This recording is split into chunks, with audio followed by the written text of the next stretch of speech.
नमस्कार दोस्तों, national crime record bureau of India के मुताबिक भारत में हर साल लाखों की संख्या में लोग अपनी जान रोड एक्सीडेंट में गंवा देते हैं। हमारे देश में व्हीकल की गुणवत्ता को उसके एक्सीडेंट के बाद में डिस्कस किया जाता है कि अगर इसमें ये सेफ्टी फीचर्स होता तो शायद फला इंसान की जान बच जाती।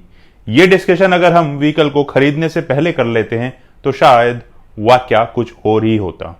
दोस्तों, इसी बात को नजर में रखते हुए भारत की ministry of road and transport ने एक 4 व्हीलर्स को एसेस करने के लिए एक नई सेफ्टी रेटिंग को या कहें कि उनकी सेफ्टी रेटिंग को जांचने के लिए एक नए प्रोग्राम को लॉन्च किया है, जिसको BNCAP यानी कि भारत NCAP नाम दिया गया है, जिसका पूरा नाम Bharat new car assessment programme है, जो ग्लोबल NCAP रेटिंग की तरह है, जो कार को उसकी सेफ्टी के हिसाब से 1 से लेकर 5 तक की रेटिंग देता है। भारत NCAP को लॉन्च करने का प्राइम ऑब्जेक्टिव यह है कि कंज्यूमर गाड़ी लेने से पहले यह इंश्योर कर लेगा कि इसकी BNCAP रेटिंग कितनी है।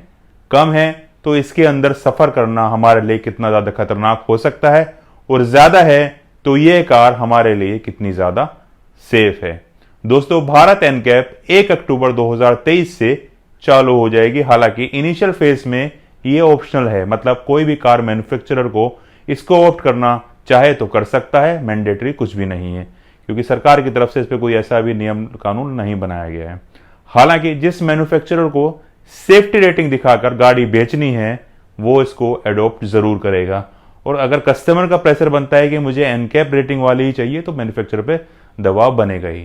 भारत NCAP इनिशिएटिव के अंदर पैसेंजर कार को एक रिगरस प्रोसीजर के थ्रू जांच से गुजरना होगा, और ऑटोमेटिव इंडस्ट्री स्टैंडर्ड यानी कि AIS 1997 में जो प्रोसीजर हैं उनके हिसाब से गाड़ी को 1 से लेकर 5 के बीच में सेफ्टी रेटिंग दी जाएगी। दोस्तों, भारत NCAP में स्टार्टिंग में 8 सीटर और 3500 किलोग्राम से जो कम की पैसेंजर्स कार हैं उनको ही जांचा और परखा जाएगा, जिसके अंदर frontal offset test, side impact या कहें कि पोल साइड इंपैक्ट टेस्ट को कंडक्ट किया जाएगा। साथ ही साथ इसमें जो गाड़ी के अंदर पैसेंजर्स रहते हैं या एडल्ट है उसकी क्या प्रोटेक्शन रहेगी अगर कोलिजन होता है, चाइल्ड है उसकी क्या प्रोटेक्शन रहेगी अगर कोलिजन होता है, और अगर कोई मॉडर्न सेफ्टी फीचर्स गाड़ी के अंदर है तो उसको भी जांचा परखा जाएगा। उसी के हिसाब से 1 से लेके 5 तक की रेटिंग दी जाएगी। भारत NCAP रेटिंग से गाड़ी खरीदने वाले को पता लग जाएगा कि अगर कोलिजन होता है तो गाड़ी टकराती है तो गाड़ी और उसमें बैठे लोगों की क्या हालत होने वाली है, क्या स्थिति हो जाएगी।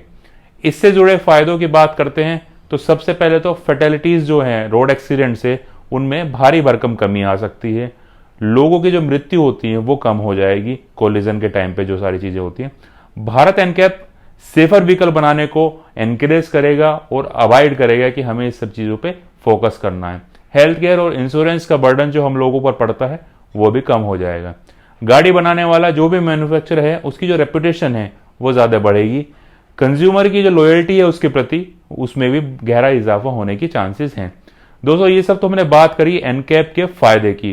अगर हम इससे जुड़े सबसे बड़े चैलेंज की बात करते हैं तो सबसे बड़ा चैलेंज ये है कि भारत जैसे देश में जहां लोग रेस्टोरेंट में बैठकर जो डिश या फाइनल करनी है या उसको मंगाना है, राइट साइड में जहां उसकी रेट लिस्ट लगी रहती है उसको देखकर डिश को डिसाइड करते हैं कि आज ये वाला खा लेते हैं कि ये हमारे बजट में है। अगर NCAP रेटिंग के हिसाब से गाड़ियों की जो कीमत है उसमें इजाफा होता है और बढ़त होती है तो जो हमारी अफोर्डेबिलिटी है गाड़ी खरीदने की, इस पे सीधा सीधा जो अंतर है मैन्युफैक्चरर पे आने की उम्मीद है। मतलब अगर गाड़ी महंगी हो जाती है तो मैन्युफैक्चरर की गाड़ी बिकेगी नहीं, तो मैन्युफैक्चरर को अपने रिसर्च एंड डेवलपमेंट पे, अपने जो टेक्निक्स है उस पर काम करना होगा कि मेरी NCAP रेटिंग भी हो जाए और मेरा जो रेंज है वो भी बनी रहे।